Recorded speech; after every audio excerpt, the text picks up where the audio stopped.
Hello guys, तो आप सबका स्वागत है मेरे यूट्यूब चैनल में। तो हम एनालिसिस करने जा रहे हैं निफ्टी और बैंक निफ्टी का, और स्टार्ट करेंगे बैंक निफ्टी के साथ। बैंक निफ्टी में हमने वीकली टाइम फ्रेम पे खोला हुआ है। पहले ये लेवल्स को मैं हाइड कर रहा हूँ क्योंकि अभी के लिए थोड़ा डिस्कस करते हैं कि वीकली टाइम फ्रेम में हमें कैसा दिख रहा है मार्केट में। हम टॉप टू बॉटम एनालिसिस करेंगे। पहले वीकली में आएंगे, फिर डेली में। एक सेकेंड में वीकली कर देता हूँ, ये सॉरी। हाँ, वीकली हो गया। वीकली टाइम फ्रेम में हमने बोला था कि नेक्स्ट संडे को कि अगर ये इसके नीचे निकला तो फिर यहाँ से हमें एक अच्छा खासा मोमेंटम देखने को मिल जाएगा, और ये मोमेंटम हमें देखने को मिला।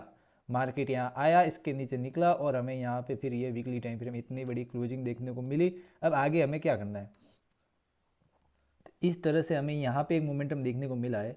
तो क्या हमें नेक्स्ट आने वाले वीक भी ऐसे एक मोमेंटम देखने को मिल सकता है? तो इसका आंसर है हाँ और ना भी, क्योंकि मार्केट का अभी कोई डिसीजन नहीं है। इसके नीचे नहीं निकले तब तक मार्केट अगर गैप अप खुल के यहाँ से वापस से ऊपर जाना स्टार्ट कर दे तो ये वापस से अपसाइड भी जा सकता है। और अगर इसके नीचे निकल रहा है तो स्लो एंड स्टे आता हुआ 40,000 के आसपास भी हमें बैंक निफ्टी देखने को मिल जाएगा। और हमारा जो ये लेवल्स है, जो ये लेवल्स, ये वाला, ये लेवल के आसपास भी हमें देखने को मिल जाएगा, जो कि है 41,000 के आसपास हमें वीकली टाइम फ्रेम में सपोर्ट दिख रहा है। अगर इस एरिया के आसपास से हमें कोई भी एक सपोर्ट एरिया से वापस से अगर बाउंस बैक मिलता है तो हमें एक थोड़ा सा एक अपसाइड वापस से मोमेंटम देखने को मिल जाएगा। अगर इस एरिया के आसपास इसको आके साइडवेज होने के बाद अगर इसको ब्रेक कर दिया तो फिर यहाँ से हमें एक और अच्छा खासा डाउनफॉल देखने को मिलेगा, जो कि यहाँ से 38,000 के ये सपोर्ट एरिया यहाँ पे फिर हमें देखने को मिल जाएगा। ये सपोर्ट एरिया होगा हमारे पास, ये 38,500 से लेके 38,000 के आसपास तक का। फिर इसके नीचे इसके ऊपर जाता है, फिर वो आगे वाले आने टाइम में पता चलेगा किस तरह का मार्केट बिहेव करता है। अभी के लिए हमें 41,000 के आसपास का देखना है। अगर इसके नीचे निकलता है 41,000 के आसपास तो फिर हमारे आसपास सपोर्ट 39,000, ये जो ये एरिया, इस एरिया के आसपास होगा, जो कि ये एरिया है।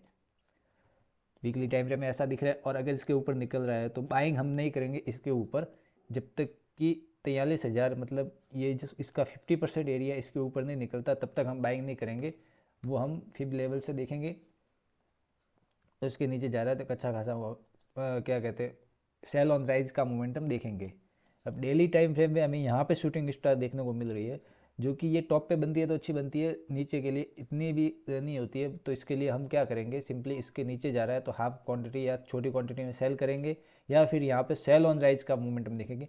अगर कोई भी ऐसा सीनरी बन रहा है जहाँ पे ऊपर जा रहा है, ऊपर जाने के बाद अगर निकल रहा है, जाने के बाद कोई भी हमें रिजेक्शन के अंदर देखेंगे तो वहाँ से फिर हम एक छोटा सा डाउन साइड मोमेंटम देख सकते हैं, और एक अच्छा खासा मोमेंटम नीचे की ओर देखेंगे। बाकी ये एरिया, ये जो यहाँ से ब्रेकआउट दिया था, ये सपोर्ट एरिया है, तो इसके आसपास से थोड़ा सा पुल बैक दे सकता है। पुल बैक लेने के बाद वापस से इस तरह से मोमेंटम भी देखने को मिल सकता है अगर मार्केट इसी तरह सेलिंग में रहा तो। अब आ जाते हैं एक घंटे के टाइम फ्रेम में। डेली टाइम में हमें क्या दिख रहा है कि अभी 3 दिन से सेलिंग आई है तो एक पुल बैक आने की पॉसिबिलिटी ज़्यादा है, क्योंकि मार्केट इतना पॉइंट नीचे आया तो थोड़ा सा एक पुल बैक लेगा। इसको सेलिंग भी करनी है तो थोड़ा सा पुल बैक लेने के बाद डाउन साइड आएगा। और अगर इसको ऊपर जाए जाना है तो यहाँ पे थोड़ा सा एक मार्केट एक वॉलेटिलिटी या एक साइडवेज रेंज बनाने के बाद फिर एक अपसाइड मोमेंटम दे सकता है। तो अब आ जाते हैं एक घंटे के टाइम में हमें ट्रेंड। तो बियरी से इतना हमें पता है। तो 15 मिनट में सीधा चलते हैं और ट्रेड डिसाइड करते हैं कि किस तरह से हमें मार्केट में ट्रेड करनी है मंडे के लिए। मार्केट अभी पूरा बियरिश हो चुका है, और मार्केट में बियरिश में हमें किस तरह से हमारे पास सपोर्ट लेवल रेजिस्टेंस एरिया पे ट्रेड करनी है। सिंपली मार्केट इस रेंज के अंदर खुलता है, ये 800 से 600 पॉइंट 200 पॉइंट की रेंज है। अगर मार्केट सिंपली इसी रेंज के अंदर खुला और खुलने के बाद अगर ये 41,600 के नीचे निकल रहा है तो हम सेल एंट्री देख सकते हैं, और हमारा टारगेट होगा 41,371 का। अगर इसको एक बियरिश कैंडल ब्रेक करती है तो बड़ी बियरिश कैंडल होनी चाहिए एक फुल वॉल्यूम के साथ, क्योंकि मार्केट में क्या होगा, छोटी कैंडल ब्रेक करेगी, वापस से फिर ब्रेकआउट डाउन, फिर अब यहाँ पे वॉलेटिलिटी क्रिएट कर देगी। और या फिर आपको इस एरिया के अंदर खुलने के बाद ये वापस से 41,800 के आसपास जाए, इस एरिया से कोई भी रिजेक्शन कैंडल हमें देखने को मिले, फिर हम पहला टारगेट 41,600 का लेंगे। इसके नीचे निकलते ही फिर हमें 41,371 के आसपास यहाँ तक एक अच्छा खासा मोमेंटम देखने को मिल जाएगा, जो कि ये जोन है, ये एक अच्छा क्रूशल गैप फिल एरिया का जोन है। इसके बाद यहाँ पे मार्केट थोड़ा साइडवेज होने के बाद ब्रेक करेगा तो फिर 41,120 के आसपास देख सकते हैं। और अगर इससे ऊपर जा रहा है तो मार्केट यहाँ से वापस से एक थोड़ा सा पुल बैक लेने ऊपर आ सकता है। अपसाइड के लिए कब ट्रेड करेंगे, अपसाइड के लिए ट्रेड करेंगे अगर ये इसी एरिया के अंदर खुला, खुलने के बाद अगर ये आधा घंटा 1 घंटा यहाँ पे साइडवेज होने के बाद मतलब ये रेजिस्टेंस एरिया के आसपास साइडवेज होना चाहिए, जो कि 41,800 है। इस एरिया के आसपास हमें यहाँ पे एक रोज छोटी सी रेंज बनती हुई देखने को मिलनी चाहिए। अगर यहाँ पे रेंज बन जाए और फिर अगर इसको ब्रेकआउट दे रहा है तो फिर हमें 42,000 के आसपास हमें bank Nifty upside momentum 200 point का देखने को मिल जाएगा। अगर यहाँ से आने के बाद यहाँ थोड़ा सा पुल बैक लेने के बाद वापस अगर इसको ब्रेक कर रहा है तो फिर यहाँ से हमें 42,236 के आसपास भी हमें बैंक निफ्टी अपसाइड देखने को मिल जाएगा। यहाँ से एक अच्छा खासा मोमेंटम हमें ये दो टारगेट या इस टारगेट तक भी हमें अगर सुपर बुलिश रहा तो मार्केट देखने को मिल जाएगा।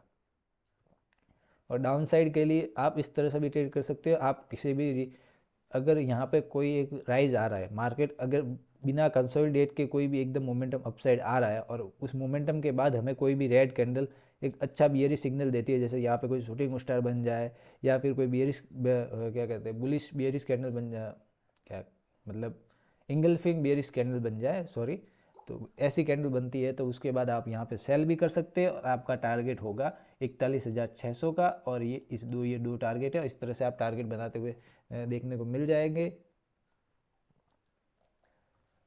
अब गैप अप और गैप डाउन में कैसे ट्रेड करेंगे? सिंपली गैप डाउन अगर खुल जाता है तो मेरे हिसाब से तो प्रॉफिट बुकिंग आनी चाहिए, क्योंकि मार्केट कंटिन्यूसली ऐसे सेलिंग की ओर साइड है छोटे छोटे पुल बैक लेते हुए। तो मार्केट में गैप डाउन खुल देखने को मिलता है तो मार्केट में पॉसिबिलिटी होनी चाहिए कि एक गैप फिल एरिया के आसपास आए, गैप फिल करने के बाद फिर यहाँ से एक वापस से सेलिंग देखने को मिल जाएगी। तो हम अगर मार्केट गैप डाउन देखने को मिल जाता है, अगर सपोर्ट एरिया के आसपास खुल रहा है और छोटी सी ग्रीन कैंडल बन रही है तो फिर यहाँ पे गैप फिल होते हुए देखने को मिल जाएगा। गैप फिल तक हम एंट्री ले सकते हैं, अगर 5 मिनट की छोटी ग्रीन कैंडल उसके ब्रेकआउट पे हम एंट्री लेके गैप फिल तक की एंट्री दे सकते हैं। और अगर यहाँ पे रेड कैंडल बन जाती है तो अवॉइड करेंगे और हम एक सेल एंट्री देखेंगे कब, जब यहाँ पे एक सेल ऑन राइज का मोमेंटम देखने को मिलेगा। या फिर हम इस जगह पे भी अगर ग्रीन कैंडल बनाते हुए ऊपर जा रहा है और हम बाइंग की एंट्री नहीं लेके और सेलिंग की एंट्री लेना चाहते हैं तो हम गैप फिल या इस रेजिस्टेंस एरिया के आसपास से कोई भी नेगेटिव प्राइस एक्शन देखते ही हम मार्केट से डाउन साइड एंट्री देख सकते हैं और मार्केट में एक अच्छी खासी डाउनफॉल देखने को मिल जाएगा। गैप अप में क्या करें? अगर सिंपली गैप अप खुल जाता है और गैप अप देखने को मिल जाता है, एक बड़ा गैप अप देखने को मिल जाता है, अगर 42,000 के ऊपर खुलता है तो फिर हम वेट करेंगे। मार्केट अगर 42,000 के ऊपर खुलने के बाद सस्टेन कर जाता है और एक रेंज बनाता है और उसके ब्रेकआउट पे फिर हम अपसाइड अगर ब्रेकआउट दे रहा है तो अपसाइड की एंट्री देख सकते हो, डाउन साइड ब्रेकआउट दे रहा है तो डाउन साइड की एंट्री देखेंगे। अगर 42,000 के खुलते ही डायरेक्ट रेड कैंडल बन जा रही है तो फिर हम शॉर्ट एंट्री भी देख सकते हैं, क्योंकि मार्केट यहाँ पे गैप सस्टेन नहीं करेगा और मार्केट वापस से एक सेलिंग साइड मोमेंटम देखने को मिल जाएगा।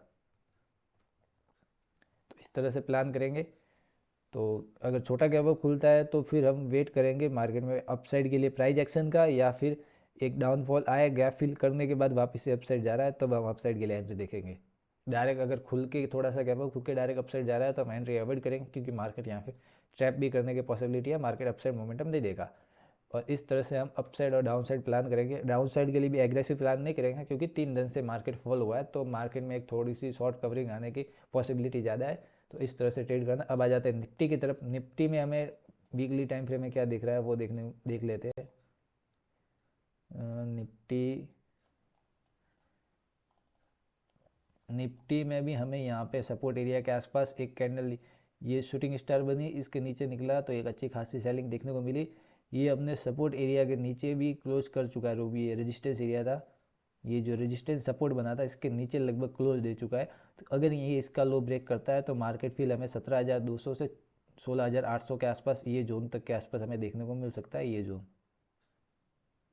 इस जोन के आसपास हमें निफ्टी देखने को मिल जाएगा। फिर यहाँ से कोई भी डिसाइड कर सकता है मार्केट अप साइड जाएगा या डाउन साइड। तो अब आ जाते हैं डेली टाइम फ्रेम पे। डेली टाइम फ्रेम पे भी मार्केट यहाँ इस एरिया के नीचे कैंडल क्लोज दे चुका है, तो मार्केट अगर इसके नीचे निकलता है तो हमें और भी सेलिंग आते हुए देखने निफ्टी में मिल सकती है। अब आ जाते हैं 15 मिनट में कोई, क्योंकि हम वेरी सेंटीमेंट ही हमें ये हमें पता है, 1 घंटे के टाइम फ्रेम में देखेंगे तो यहाँ पे कोई भी पॉजिटिव अपसाइड मोमेंटम के लिए मार्केट में 1 घंटे के टाइम फ्रेम में इस तरह से अपसाइड मोमेंटम देना होगा।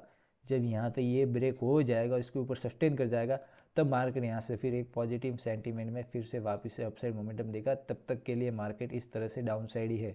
मार्केट छोटा सा अपसाइड देता है फिर एक डाउनफॉल देखने को मिल जाता है। तो मार्केट में कंटिन्यूसली अभी के लिए ये स्विंग बना है, इस स्विंग के जब तक ऊपर नहीं जाता मार्केट में यहाँ से अभी के लिए बियरिश सेंटीमेंट ही रहेगा। मार्केट अगर इस तरह से ऊपर जाता है या फिर मार्केट डायरेक्ट इसके ऊपर जाने के बाद इस तरह से ऊपर जाएगा तो मार्केट में एक अपसाइड मोमेंटम देखने को मिलेगा, अच्छा खासा अपसाइड के लिए एंट्री देखेंगे। अब आ जाते हैं 15 मिनट में। 15 मिनट में हमें देखने को मिल रहा है कि अगर निफ्टी कल इसी रेंज के अंदर खुल जाता है, सिंपली अगर इसी रेंज के अंदर खुलने के बाद अगर 17,789 के नीचे कैंडल क्लोज दे दी हमें 5 मिनट की या 15 मिनट की, तो यहाँ से हमें डाउन साइड के लिए 17,724 का टारगेट देखने को मिल जाएगा। इसके नीचे निकला तो 17,660 के टारगेट के आसपास हमें निफ्टी देखने को मिल सकता है। और अगर इसी रेंज के अंदर खुलने के बाद अपसाइड जा रहा है तो हम इसके हाई एरिया के आसपास, जो कि है इस जोन के आसपास से कोई रिजेक्शन ले रहा है, तो वापस से हम यहाँ पे डबल टॉप बना के वापस से एक डाउन साइड मोमेंटम देखने को मिल जाएगा।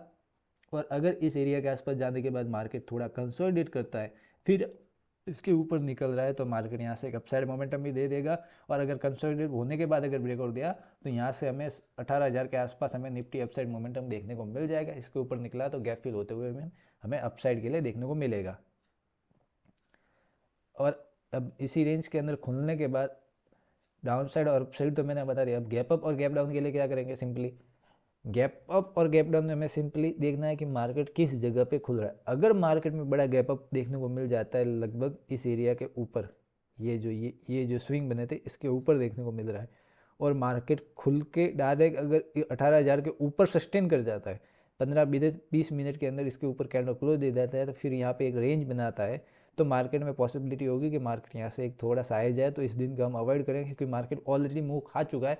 फिर यहाँ पे वॉलेटिलिटी क्रिएट करता हुआ मार्केट इस तरह से मार्केट अप साइड मोमेंटम देगा और यहाँ पे गैप फिल के आसपास क्लोज हो सकता है। अगर 18,000 के ऊपर ही सस्टेन करा है तो हम यहाँ पे अवॉइड करेंगे। अगर गैप अप खुला अपसाइड गया इस एरिया के आसपास से रिजेक्शन लेने के बाद, अगर इसका लो ब्रेक हुआ, इस एरिया के आसपास थोड़ा सा रिजेक्शन लेके इसका लो ब्रेक हुआ, तो वापस से हमें डाउन साइड मोमेंटम देखने को मिल जाएगा और यहाँ से सेलर इसको अच्छे से अच्छा खासा पुश डाउन साइड देंगे।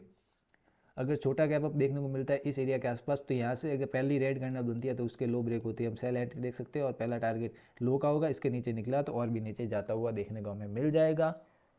इस तरह से हमें गैप अप में प्लान करनी है। गैप डाउन में हम सिंपली गैप फिल के लिए एंट्री देख सकते हैं। अगर यहाँ पे छोटी ग्रीन कैंडल बनने को मिलती है तो फिर इसके ब्रेकआउट पे हम गैप फिल तक की एंट्री देख सकते हैं।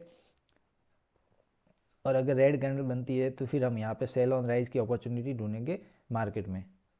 अगर वीडियो पसंद आया तो वीडियो को लाइक कर देना,